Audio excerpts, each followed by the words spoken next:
lagi di VVIP dan kita mau one on one sama Augie Fantinus. Tapi kalem-kalem. Saya terakhir main SMP soalnya. Gila terakhir main SMP. Iya. Oke, bola Timothy dulu. Oh, bola gue dulu, oke? Main sampai berapa? Dua. Ini masa banyak-banyak gimana? Oke. Coba ya. Oke, dribblenya sih, cara dribblenya, sepatunya juga kelihatan pinjam oke.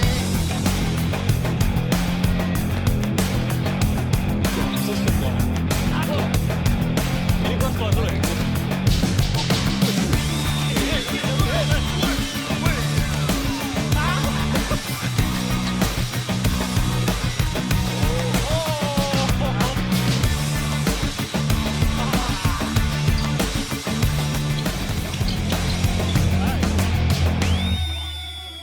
Jadi tadi kan Ujo juga ada cerita, Iya, biarpun baru 2 tahun, lu masih sering keinget, masih mudah kebawa sedih karena peristiwa itu gitu.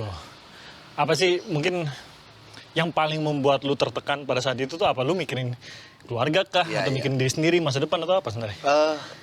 Yang paling kepikiran sih sebenarnya bener keluarga ya, karena buat gua kejadian itu membuat terutama keluarga gua jadi repot, ngurusin gua, Hukum segala macem ya. urusan hukum yang kita juga sebelumnya nggak pernah Nggak pernah ngalamin tahu, sama ya. sekali gitu. Jadi itu yang paling berat sama ya tadi ya, Enzo waktu dulu masih 3,5 tahun. Enzo tuh taunya papinya Sekolah, lagi kerja.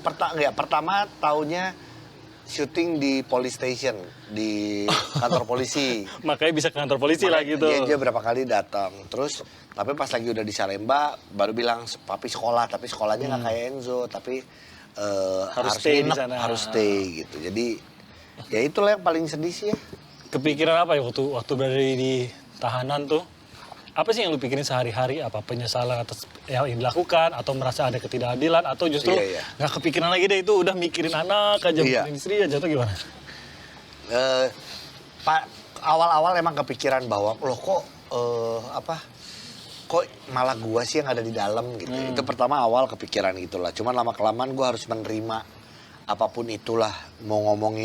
Sudah nggak mau ngomongin lagi benar atau salah gitu. Akhirnya gua harus menerima dan beradaptasi sama keadaan gitu, sama keadaan di Polda, waktu itu ke Salemba juga. Jadi akhirnya yang waktu itu gue pikirin cuman karena waktu itu gue mau premier film. Oh Waktu itu iya, film Ateng. lagi-lagi Ateng gitu. Dan lu pemeran utama? Pemeran utama, akhirnya gue nggak bisa datang di premiernya. Ya itu sedih sih, karena buat gue nggak semua orang punya kesempatan untuk memerankan seorang sosok legend. Iya. Dan waktu itu gue punya kesempatan itu, punya apa ya? Ya mungkin kalau secara jumlah penonton mungkin nggak terlalu banyak, tapi puji Tuhan dapat banyak pujian memerankan sosok Ateng gitu. Dan posisi lu di situ, peran lu di situ sangat besar karena sebagai pemeran utama. pemeran toh, utama gitu. dan waktu itu gue emang mainnya juga di situ kembar lagi. Jadi gue mainin 2 peran di film itu. Dan ya sedihnya itu aja sih, keluarga sama ya soal film itu, karena kan gue tahu bagaimana effort gue untuk film itu gitu loh. Sementara tidak bisa hadir bahkan untuk premiernya. Setiap kalau lu udah di dalam tahanan, nah ini nih, kalau di dalam tahanan lu pasti yang lu pengen hindari adalah kehilangan seseorang yang kita cintai. Jadi kalau kita ada dalam tahanan, gue banyak banget ketemu orang yang tiba-tiba papahnya nggak ada atau mamanya nggak ada. Karena kalau kita dalam tahanan kita nggak bisa keluar. Iya, iya. Itu yang gue selalu takut. Jadi waktu itu yang gue takut adalah semoga doa gue cuma si papi mami sehat, kakak-kakak sehat, istri sehat, anak sehat. Karena gue nggak mau sampai Ada yang kenapa-napa dan lu nggak bisa berbuat apa-apa. nggak bisa nemenin, nggak bisa keluar. Apa Ya puji Tuhannya akhirnya gue keluar dan gue kembali lagi ke keluarga dalam semuanya masih ada, semua lengkap gitu. Cuman kalau lu ada di dalam pasti itu yang salah satu yang lu pikirin, kalau lu emang sayang sama keluarga. kan istri Biana nih selalu membawa makanan katanya Iya. tiap hari ke situ. Pada saat sudah keluar kan ya berbeda lah tetap saja gitu. Iya. Walaupun ketemu istri tiap kali membawakan makanan sama udah keluar kan berbeda gitu. Apa tuh yang disampaikan pertama ke istri yang selalu nganterin makanan, selalu nemenin? Wah, nggak tahu ya kalau kalimat sih gue udah nggak tahu lagi harus ngomong apa. Cuman udah dia sih dia baik banget lah. Ya udah semuanya kali ya kata-kata positif, kata-kata baik, doa-doa terbaik lah buat istri sih karena dia ya dia yang selalu ada tiap hari loh nggak pernah nggak. Dia Nggak selalu pernah ada. setiap hari. Tiap hari nemenin ngobrol dari jam 10 sampai jam 3 tuh masih ada tuh jam 10 pagi kan jam besuk tuh jam 10 pagi, beres jam 3. Setelah itu teng bunyi masuk lagi gua. Terus ya kalau bawa Enzo pun juga adegan itu tuh paling sedih adegan. Oke, Enzo mau pulang bye-bye. Enzo keluar sama maminya, gua masuk lagi ke dalam. Itu tuh.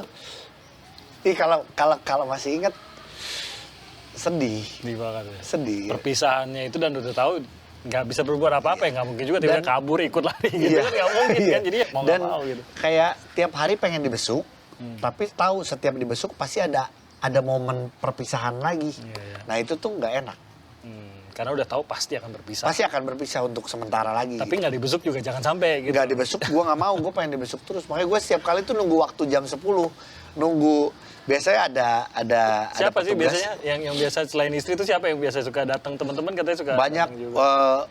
Gue sebutin lah ada Ujo Project Pop, terus juga Yosi, terus juga ada Angga Enggok, terus siapa lagi yang rajin. Angga Enggok tuh paling rajin bawa martabak buat gue karena dia tahu gue tuh paling suka martabak besoknya. Jadi martabak dulu beli sehari. malam, iya. Belinya malam. Dia tuh tahu kalau dia mau besok pasti dia beli martabak buat gue. Nah, itu kayak bisa bikin toko tuh, martabak besoknya namanya. Jadi semua martabak yang dipesan dibikin sehari sebelumnya gitu. Ya dia ya itu banyak sih sebenarnya, balik lagi kalau teman-teman yang support begitu banyak. Bahkan gue boleh bilang gue adalah orang yang tidak dibesuk. Dan begitu banyak yang besuk, gue bersyukur dan makan berlimpah. Itulah yang akhirnya gue sharing sama teman-teman yang ada di dalam. Karena nggak mungkin gue rakus gue makan semua juga, nggak mungkin. Tapi pernah merasa takut untuk disakiti Iya. atau diintimidasi, pernah nggak? Iya. Atau pernah terjadi? Takutnya adalah gini, karena kita kan dengar di luaran mengenai penjara itu seperti apa. Iya. Jadinya ketakutan itu ada, nggak bohong. Tapi ya gue bersyukur lah gue bertemu sama teman-teman di sana yang tahanan yang sama-sama support, sama-sama yang walaupun pertama juga ada yang meluk gua gitu, jangan diapa-apain ya gitu. Walaupun emang nggak ada yang mau mukul segala macem, cuman kan buat gua di satu tempat yang baru tuh nggak tenang, nggak nyaman. Kita ngelihat orang ngeliatin gue tuh semua, jadi gua udah masuk ke sel, semua ngikutin.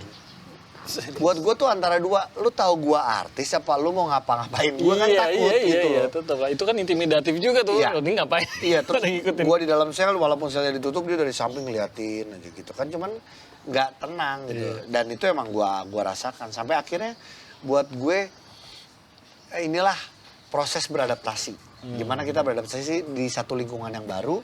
Ya gua akhirnya bukan ngomong betah, tapi gue akhirnya harus berusaha untuk nyaman di situ. Karena kalau enggak 24 jam dalam satu hari itu kayak lama banget. Iya. Kayak gue pengen tiap kali tidur aja nih jam 10 udah tidur gitu ya. Tuh bangun jam 1, tidur lagi baru setengah 2. Padahal pengen cepet-cepet pagi karena gue berharap pengen cepet mandi dan pengen cepet besukan lagi. Iya. Itu selalu. Tapi tetap nggak bisa tenang. Nggak bisa tenang. Malam pertama tidur nggak? Subuh ya kayaknya jam 4-an kayaknya. Jadi emang nggak bisa ganggu banget pikirannya. Iya. Kapan tuh, berapa lama sampai, ya mungkin tadi lu bilang nggak bisa sepenuhnya tenang sih. Iya. Tapi sudah bisa menerima bahwa ya udah hari-hari gua akan begini untuk beberapa waktu. 3 minggu sampai 1 bulan lah. Baru bisa tidur Baru yang bener. Baru bisa lebih apa ya? Bisa menerima. Karena gue pernah ngomong ini sih, Con, buat gue pada saat itu ada rasa kecewa, marah, rasa benci. Ya gue tidak perlu sebut ke siapa ya, cuman gue merasa kok kenapa gue gitu. Cuman sampai akhirnya buat gue udah nggak perlu lagi. Kalau gue masih punya rasa benci, rasa marah, buat gue Tuhan gak suka dengan kalau gue masih punya rasa benci atau mungkin rasa dendam. Itu kan menurut gue hal-hal yang tidak baik dan Tuhan gak mau itu. Jadi gue harus nerima dulu, gue harus bisa nerima semua keadaannya, gue bisa tenang sampai gue bisa berpikir dengan jernih bahwa apa yang mau gue lakukan di sini. Salah satu yang gue lakukan di situ adalah mendekatkan diri sama Tuhan. Yang paling lu bisa dapatkan gitu, kalau life lesson lah ya, Iya. life lesson terbesarnya yang menurut lo akan paling berpengaruh pada langkah-langkah lu ke depan tuh apa dari pelajaran itu? Kan nggak mungkin diulangi lagi, Iya, nggak mau kan Nggak diulangi mau lagi juga gitu. gitu ya. Jadi apa yang udah itu satu kali terjadi dalam kehidupan gua dan mengubah gua dalam bentuk apa untuk melangkah ke depannya? Masih belajar, tapi gue belajar untuk menahan emosi. Gue cukup emosional lah. Berbagai macam, gue sering di basket atau di sepak bola juga suka emosi. Cuman di kasus gue yang kemarin ya menurut gue di luar benar atau salah, tapi gue merasa bahwa gue terlalu emosional sampai gue harus memposting kejadian itu. Gitu. Coba kalau gue lebih tenang, gue pikirin matang-matang efeknya, terus mungkin gue pulang dulu ke rumah ngobrol sama istri, Atau mungkin sekedar itu akan terjadi. Bahkan ya Diana pun ngomong Iya. gitu, kalau di situ kamu nonton basketnya sama aku, kamu nggak mungkin posting, karena aku pasti nggak mungkin kasih posting. ya masih akan ditahan. Oh. Gitu loh. Waktu itu nggak ikut ya? Enggak, waktu itu gue bener-bener sendiri sama satu teman basket lah. Gitu. Ujo pun belum nyampe waktu Waktu itu. itu Ya? Ujo belum nyampe juga, iya. Iya. Gitu. Jadi buat gue belajar untuk menahan emosi, belajar untuk mengasihi, yang gue alami di dalam. Bahwa di dalam tahanan, di dalam penjara itu gue udah sangat susah, berat. Nangis terus. Tapi ternyata banyak sekali di sekeliling kita di dalam tahanan yang hidupnya lebih berat lagi. Iya sih. Lebih susah lagi. Lebih nggak ada yang besuk. Lebih nggak dipedulin sama keluarganya. Itu banyak. Jadi sebenarnya kalau dilihat kayak gitu malah justru masih banyak yang bisa disyukuri Iya, ya, jadi, walaupun sedang di dalam gitu. Bener, banyak yang harus disyukuri, belajar untuk mengasihi. Jangan selalu kita minta dikasihani, tapi lebih baik kita yang bisa memberi atau mengasihi orang lain. Ya kita belajar biar kita nggak perlu masuk penjara dulu untuk Nggak perlu, nggak untuk perlu. belajar itu. Makanya gue kalau nanya ke teman-teman cerita apa segala macam di dalam kayak gini. Ah masa sih Gi? Lu nggak percaya? Coba deh. Ya kita percaya aja. Nah, percaya aja. Percaya aja kalau kita. Tapi thank you loh. Sama-sama, Sudah Timothy. berbagi cerita, berbagi kesehariannya hari ini. Kesibukannya hampir lah dapat semua ya. Iya. Tadi bisnisnya kita udah tahu, podcastnya juga udah Iya. tahu, hobi-hobinya sampai koleksi sepatunya apa. Ini buat saya. Terima kasih banyak lagi. Jadi makasih sekali lagi. Sama-sama, terima kasih bisa di VVIP, Timothy, thank you banget sama teman-teman udah mampir ke sini. Semoga apa yang di-sharing gue tetap masih jadi orang yang selalu belajar. Cuman semoga apa yang di-sharingin bisa berguna buat orang lah. Setuju. Itu kenapa kita hadir di sini. Saya masih menang satu set. Jadi saya akan ajak lagi satu Iya, set lagi. siap ya. Gimana cuma tiga angka doang. Baru kali ini main basket tapi set. Emang bulu tangkis. Kebiasaan tenis. Mainnya apa sih? Game? Iya, itu game. Ya, dua game. Oke, kita dua game lagi. Iya. Oke, saya lagi. Siap. Terima kasih, sehat terus. Thank you. Salam buat Diana, Iya. dan juga buat Enzo tadi. Iya, anaknya Enzo. Sini. Sini dong, sini. Tuh. Gimana? Balik situ. Balik badan. Fist bump dulu. Oke, fist bump dulu. Oke. Dadah. Oke, kita Bye. ketemu lagi di VVIP minggu depan. Dah. Bye. Kok dapat kepala jadi?